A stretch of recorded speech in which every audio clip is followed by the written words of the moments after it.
സ്വരാജ് ഒരുപാട് വിഷയത്തിൽ നല്ല നല്ല പ്രസ്താവന എടുത്ത ഒരു നിലപാടിന്റെ രാജകുമാരനാണ്. ആ ഒന്നുമില്ല, ഞങ്ങളെ ലീഗാരെ ഈ തറിയുന്നത് മാത്രമേ മറ്റൊരു ഉണ്ടാക്കുള്ളൂ വാപ്പവും മോനും. ഇനി എനിക്കെന്താ പറയാനുള്ളത് പറഞ്ഞു, അതുകൊണ്ട് സ്വരാജ് അവിടെ ജയിക്കുന്നു നോക്കിക്കോ. തെരീഫ്കാരാണ് കർണാകരനുള്ള സമയത്തും ഇപ്പം വി ഡി സതീശനും കെ സുധാകരന്റെ സമയത്തും കോൺഗ്രസ് സ്ട്രോങ് തന്നെയാണ്. കാരണം ലോക്സഭാ തെരഞ്ഞെടുപ്പ്, ഈ കഴിഞ്ഞ എല്ലാ ഉപതെരഞ്ഞെടുപ്പുകളും ഇപ്പോൾ പാലക്കാട്, തൃക്കേക്കര, ഇവിടെയൊക്കെ കോൺഗ്രസ് തന്നെ ജയിച്ചിട്ടുള്ളൂ, UDF. പിന്നെ ഈ ഇലക്ഷൻ നടക്കുന്നത് നമ്മുടെ നിലമ്പൂർ, മലപ്പുറം ജില്ലയിലാണ്. അവിടെ ഈ കോൺഗ്രസിനെക്കാട്ടി മുൻപന്തിൽ ആര്യാടൻ ഷൗക്കത്തിന്റെ വിജയത്തിന് വേണ്ടി ലീഗാരുണ്ടാവും. എനിക്ക് ഒറ്റ കാര്യമേ പറയാനുള്ളൂ കോൺഗ്രസ്സുകാരോണ്ട്. നിങ്ങൾ KC വേണുഗോപാൽ തൊട്ട് ഇങ്ങോട്ടുള്ള നേതാക്കള്, ഒന്ന് മലപ്പുറം DCC പ്രസിഡന്റ് VS ജോയും, അതേമാതിരി എറണാകുളം DCC പ്രസിഡന്റ് ഷിയാസ്, ഓ രണ്ടാളും കോൺഗ്രസ് ഉണ്ടാക്കാൻ നടക്കുള്ളൂ. ഓലെടുത്ത് വന്ന് ക്ലാസ്സിന് ഇരിക്കുക ആദ്യം കേട്ടോ. അതൊന്നുമില്ല, എല്ലാ കോൺഗ്രസ്സുകാരും ഉഷാറാണ്, UDF മുന്നണിയും സംവിധാനം ഉഷാറാണ്. ഒറ്റക്കെട്ടായിട്ട് നിലമ്പൂരിൽ ഐക്യ ജനാധിപത്യ മുന്നണി നേരിടും. ഈ വരുന്ന 23-ാം തീയതി അവിടെ ഐക്യ ജനാധിപത്യ മുന്നണിയുടെ നമ്മുടെ ബഹുമാനപ്പെട്ട ആര്യാടൻ ഷൗക്കത്തിന്റെ വിജയം നമ്മളെല്ലാവരും ഒരുമിച്ച് ആഘോഷിക്കും. പലർക്കും ഇലക്ഷനാണ്, പലർക്കും പല അഭിപ്രായം ഉണ്ടാവും. എന്റെ അഭിപ്രായം ഇൻഷാ അല്ലാഹ്. അപ്പൊ നിങ്ങൾ ആരെ ജയിക്കുന്ന പറഞ്ഞേ? സ്വരാജ്, ഷൗക്കത്ത് ഇൻഷാ അല്ലാഹ്.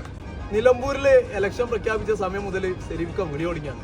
ഷെരീഫ്ക പഴയ കോഴിക്കോട്ടെ കോൺഗ്രസ്സുകാരനാണ്. അപ്പൊ നിങ്ങൾക്ക് എന്താണ് പറയാനുള്ളത് ഇപ്പൊ നിലമ്പൂരിലെ? അതായത് മുമ്പ് സ്ഥാനാർത്ഥിനെ പ്രഖ്യാപിച്ചവോ UDF ഒരുപാട് മുകളിലായിരുന്നു. ഇപ്പൊ കുറച്ച് ദിവസമായിട്ട് എല്ലാവരും PV അൻവറിന്റെ പിന്നാലായി പോയി. ഒരു വോട്ട് പിടിക്കാൻ അത് വേണ്ടത് എന്താ ചെയ്യേണ്ടതെന്ന് ഓരോ നോക്കിയില്ല. ഓലിങ്ങനെ അൻവറിന്റെ പിന്നാലെ നടന്ന് അൻവർ പോയി.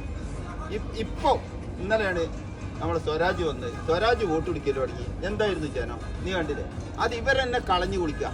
കരുണാകരൻ പോലത്തെ ഒരു നേതാവിന്റെ കുറവ് കോൺഗ്രസിൽ ഇപ്പൊ കാണുന്നുണ്ട്. കാരണം കരുണാകരനാണ് ഇപ്പൊ ഉണ്ടായിരുന്നെങ്കിൽ അൻവറിനെ നേരെ കോൺഗ്രസിൽ കൊണ്ടുവന്ന് കോൺഗ്രസിൽ നിന്ന് അവിടെ നിലമ്പൂര് മത്സരിപ്പിച്ച് അവിടുന്ന് നിയമസഭയിൽ എത്തിച്ചാർന്ന് മറുപടി ഓലോണ്ട് കൊടുപ്പിക്കുമായിരുന്നു. ഇവർക്കറിയില്ല, ഇവര് തമ്മിൽ തല്ലല്ലേ. ആ തല്ലിന്റെ പുറമെ നിൽക്ക് ഒരു തമ്മിൽ തല്ലാത്തോണ്ട് ഒരു അൻവറിനെ കിട്ടി. അപ്പൊ രണ്ടു കൂട്ടരോടി വേയും ബിയും ഗ്രൂപ്പുകളൊക്കെ പാടെ അൻവറിന്റെ പിന്നാലോട്ട് പോയി. ഞമ്മക്ക് പിന്നെയും തല്ല, ഓരെ പിന്നെ കിട്ടൂല എന്നുള്ള ഒരു ധാരണയോട് കൂടിയാണ് ഓര് തമ്മിൽ. ഈ തല്ല് കോൺഗ്രസ് ഒഴിവാക്കിയില്ലെങ്കിൽ ഈ കോലത്തിലുള്ള അവസ്ഥ. എല്ലാ പ്രശ്നങ്ങളും പരിഹരിക്കാൻ കഴിവുള്ള ഒരു മനുഷ്യനാണ് PK കുഞ്ഞാലിക്കുട്ടി സാഹിബ് UDF-ലെ. അദ്ദേഹം മെനക്കെട്ടിട്ട് പോലും ഇത് തീർന്നില്ലെങ്കിൽ ഇവരെ കളിന്റെ പവർ എത്ര ഉണ്ട് നിങ്ങളൊന്ന് ആലോചിക്കണം. പിന്നെ അവിടെ മത്സരിക്കേണ്ട സ്വരാജ.